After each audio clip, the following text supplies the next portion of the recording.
বিরোধী দলের নেতাদের কোনো আপত্তি আছে নাকি এই দুইটা বিল পাশ করার ব্যাপারে? তাহলে আমরা এটা পাশ করে তারপর আমাদের জন্য মানে বিরতি দেই। যেহেতু আজান দিয়েছে আর এরপরও দুইটা বিল আছে, আমরা এই ফার্স্ট সেশনেই আমরা পাশ করতে চেয়েছিলাম। তো মাননীয় বিরোধী দলীয় বিরোধী দলীয় নেতা বলেছেন তারা পড়ার সময় পাননি, কাজে এই নেক্সট সেশনে আমরা পাশ করব। মানে আমি আমি অনুরোধ করতে চাই যে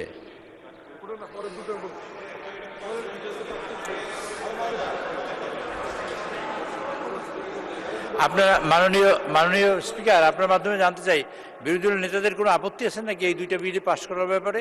তাহলে আমরা এটা পাশ করে তারপর আমাদের জন্য মানে বিরতি দেই।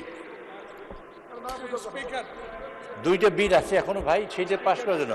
মাননীয় স্পিকার, আপনি যদি অনুমতি দেন আর বিরোধী দলের নেতৃবৃন্দ যদি বলেন তাহলে এই দুইটা বিল পাশ করে আমরা নামাজের জন্য যাই। নামাজ তো ডিলে করা যাবে না। জি, ওকে।